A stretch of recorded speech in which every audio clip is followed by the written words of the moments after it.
কোথাও পড়িনি।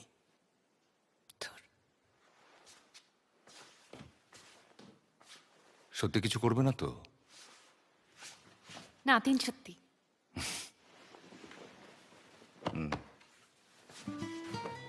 শোনো, কিছু করবে না। আমি শুধু তোমার হার্ট ভালো রাখার জন্য কাছে নিচ্ছি। ওকে? কেমন লাগছে? তোমার কাছে থাকতে আমার ভালোই লাগে।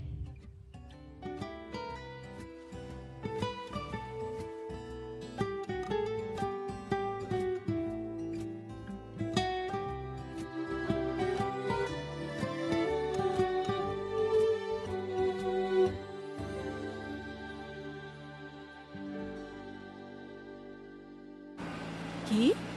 ও জিঞ্জুদের বাড়িতে কাজ করে? জি। তাই তো ভাবি, এরকম উধাও হলো কি করে? ও চালাকি করেই কাজের মহিলা সেজেছে।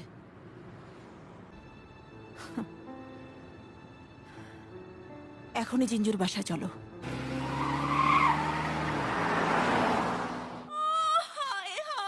বিশ্বাসই হচ্ছে না আমার বাসায় আপনি নিজে এসেছেন। হঠাৎ কি মনে করে এসেছেন ম্যাডাম?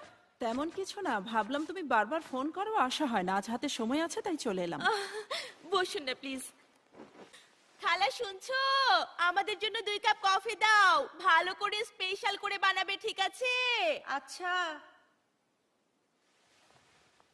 তুমি আমাদের বাসায় যে খাবার পাঠাতে সেটা তো উনি রান্না করতেন, কি তাই না? হ্যাঁ, ওনার রান্নার হাত খুব ভালো, হজুং স্যারও খুব প্রশংসা করেছেন। কিন্তু কপালটা না খারাপ, উনি আমাদের কাজ ছেড়ে দেবেন। কাজ ছেড়ে দেবেন? হ্যাঁ, ওনার কাজ খুব ভালো তো, আমার মনে হয় অন্য কেউ বেশি টাকা দিয়ে অফার করেছে। কি করি বলুন তো, নতুন কাউকে কোথায় খুঁজে পাবো?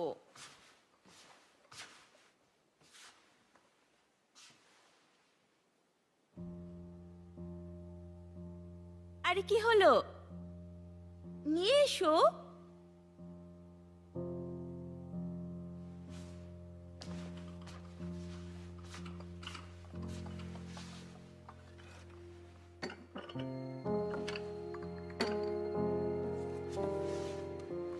শুনছেন, আপনার রান্নার হাত সত্যিই খুব ভালো। আমাদের বাসায় সবাই আপনার প্রশংসা করেছে। শুনলাম আপনি নাকি কাজ ছেড়ে দিচ্ছেন, অন্য কোনো বাসায় যাচ্ছেন। কোথাও যদি ঠিক না হয় আমার বাসায় আসতে পারেন।